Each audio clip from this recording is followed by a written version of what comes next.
Every year, two men in their late 30s hit the course to define their golf season in an 18-hole stroke play match with their brother. This is that match. When one errant shot can ruin your day and ruin your year, the pressure mounts like a major championship. This is the Brodown. This is the up and down.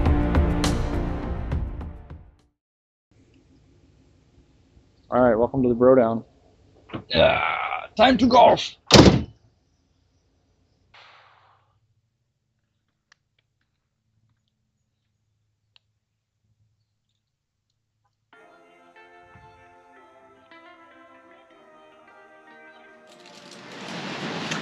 Good afternoon.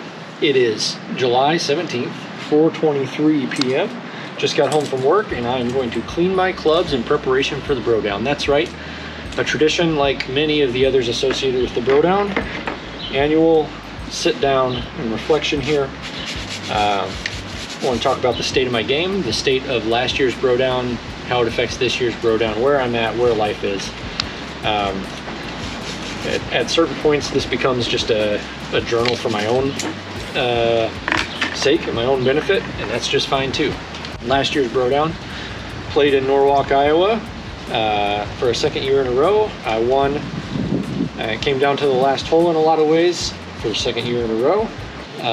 My brother outscored me on the back nine pretty significantly for a second year in a row, but the result was good. The Brodown was good, and as a result, we are going back to Norwalk, Iowa on Friday, which is 2 days from now, for Brodown 14, the 2024 playing of the Annual Sibling Rivalry Championship. To talk about my game and where it is at this moment in time. I think I would have been in really good shape if I had not gone to China this year. When I came back from Iceland, I went out to Drugan's on probably not enough practice, but with a pretty stable state, and had a great mental day. I shot 34 on the front, 44 on the back is excusable. Some things fell apart at the end. I tweaked my routine on the course there after a personal best front nine for a pretty poor, honestly, but I'll say mediocre back nine. I've tweaked my process and then went to China, came back for Cedar Creek, and watching that video, I haven't released it just yet, but if you go back and look at the Cedar Creek video, it may be obvious that I'm coughing and wheezing and breathing pretty hard on the incoming effects of COVID, where I tested positive the next morning. I was able to shoot 79, I believe it was, and come in second place by a stroke in my first flight. That is, of course, after winning the second flight in 2023 TRGA. I'm now playing first flight. Differences between where I was this time last year and now. My ball striking, I would say, is significantly improved. I feel much more confident about placing the ball to a yardage, plus or minus a couple of yards as opposed to plus or minus a club or 10 yards. Seems reasonable off of, I would say, normal hitting circumstances. I would say I still have a lot to learn about how my ball will be affected by wind and different lies, but having played for now 20 years, I'd say I'd get in the ballpark on those things, but can still be surprised by a fly or lie when a ball is a foot below my feet in some weird rough. I think that happens to everyone up to a certain level, and I'm not at that certain level. Overall, my ball striking is as good as it's ever been. I feel very confident in being able to turn the ball the right direction and being able to hit, a much smaller dispersion pattern than what I would have this time last year with the entire bag. I feel like I can be fairly aggressive with the long clubs that I had zero confidence in before. I was 20 and 30% good shots before, and now it's 50, 60, 70%, and my misses are much better than they would have been before. How did I do that? Well, let's go back. We'll also throw driver in the mix. Driver, I think I'm hitting better, longer than I remember being able to through most of the last several years. 2014 and 15, I'd hit the ball a long way. And then I had flashes where I could kind of do the same, and either I figured some things out with body positioning in my setup, or I'm in the middle of one of those flashes where I can really move it. Either way, I'm not going to look a gift horse in the mouth. I'm hitting it pretty well with driver as well. So what's led to those ball striking changes, including with driver? Well, I've had, I think, 5, maybe 6 lessons this year with coach, but nothing in the last 6 weeks, 7 weeks, maybe 8 now. I'm playing front post golf. I'm putting my weight on my front foot. My left hip feels like it's forward and is like everything feels forward at address. It stays there through, or feels like it stays there through most of the swing. I'm not going as far in the backswing, and there's a strong right hand component. When I'm striking it well, it feels like I'm just flicking the club at the bottom and it's all right-handed. On top of that, I've been kind of poor at putting this year. I've had a poor putting year. And something I figured out here in the past week, really grinding on my putting, was that my setup was just not great. I've traditionally putted from a very wide stance, and that stance was always very much square to the target. So it was a straight back and straight forward kind of motion with not a lot of arc to it. And somehow in the past year, at some point, I started setting up with my feet very open, so left foot farther away from target line than my right foot. And as a result, to get it on line, I have to push, but if I hit what feels like a pull, it's because I actually putted on the line of my feet. So kind of sending mixed signals throughout the stroke. I've remedied that, and I feel like my putting is way better than it was. Distance control is anybody's guess. Some days it's great, some days it's not. The speed of the greens when we get into Legacy, I'm guessing they'll be a little faster than Forest Hills and a little slower than the Country Club, which was the last course I played. So I should be right there in the sweet spot of being able to figure it out, add a little or take off a little speed-wise. Equipment.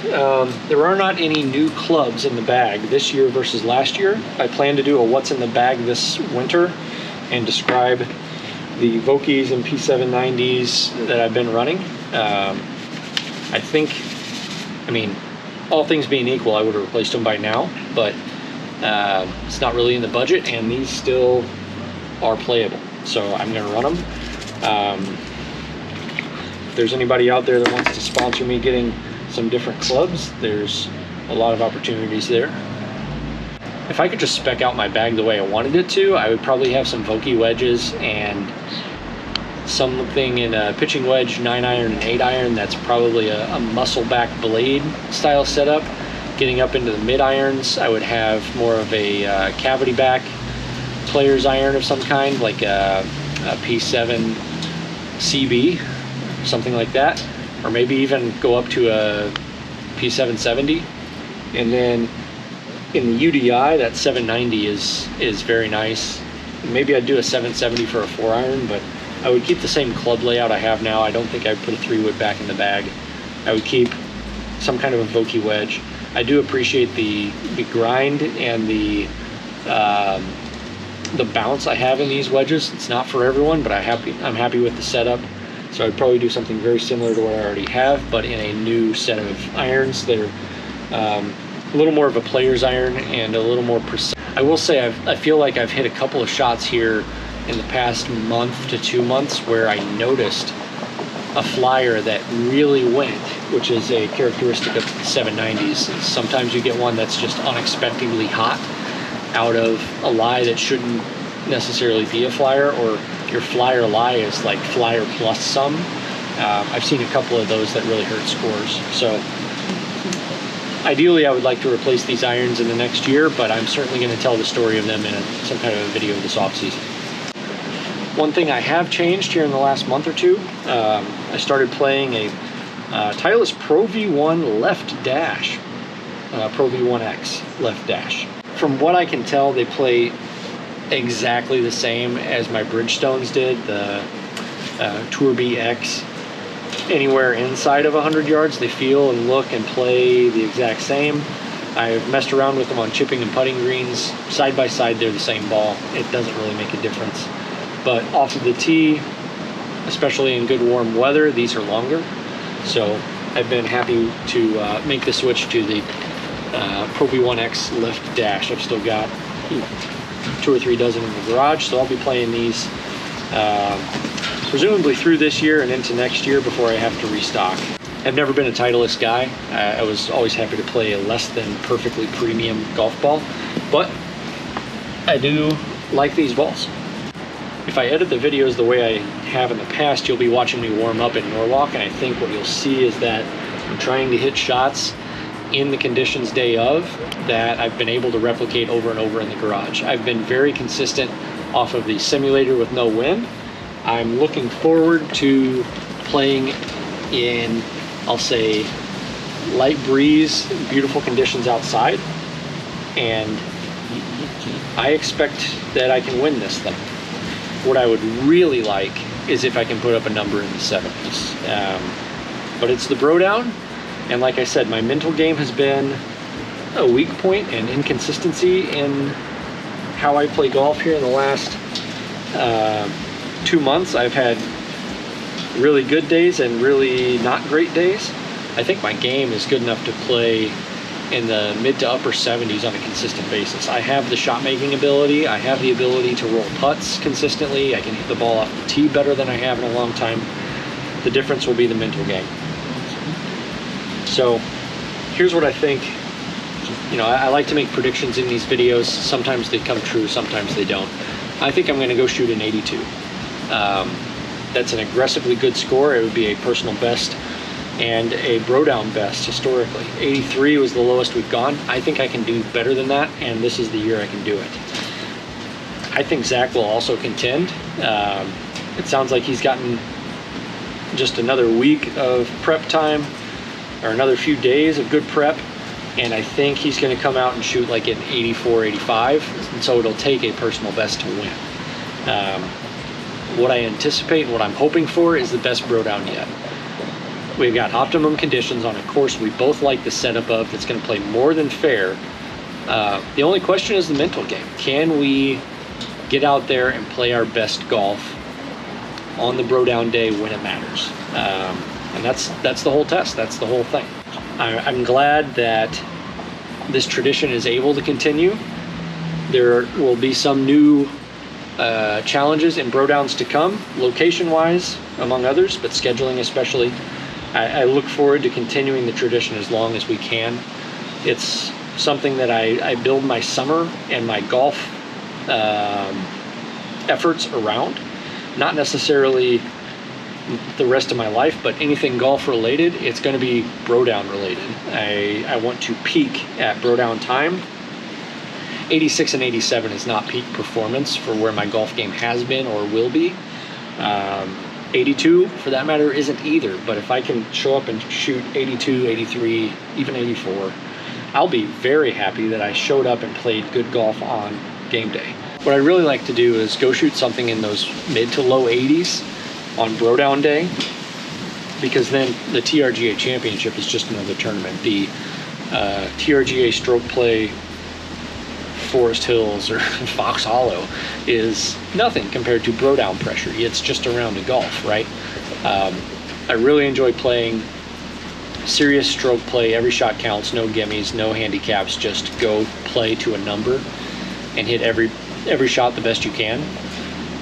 That's the way I want to play golf. That's where I want to be. And this Brodown is a perfect little microcosm of what that should be. And I feel good about where my game is. That 82 or 83 number would be great. I think I'm more than capable of going lower than that, but I know there will be challenges, there will be errant tee shots. The mental game won't be sharp because I'm there playing without a caddy. I've shown that both with Mike and with Sam, I can really hone my mental game and be very precise and very intentional with where I'm putting the ball, where I'm aiming, and what shape I'm hitting. And those give me much better results. I got to have a clear the mechanism sort of mentality where I can hone in and be on for those 3 to 8 seconds that it takes to really hit a quality shot, and then turn it back off until it's time to go hit the next one.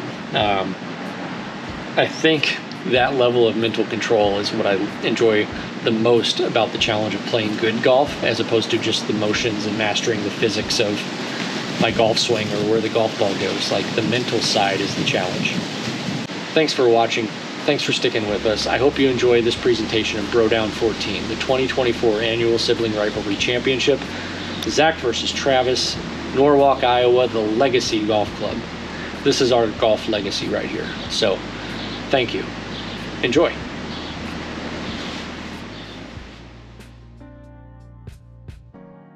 Means I've got just over 3 hours to tee time. I'm also about an hour and 40 minutes out from the course, so I'm set up to grab a little lunch here in a few minutes and then be basically right on time where I want to be for getting to the course.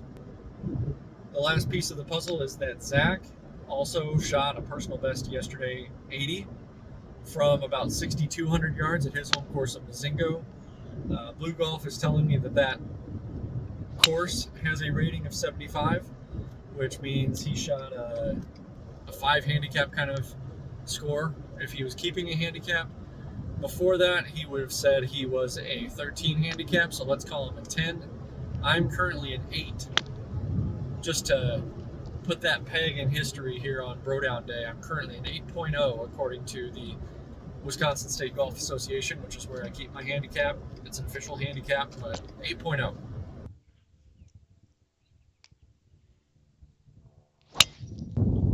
How you feeling? Nervous. I despise the nerves. Nerves?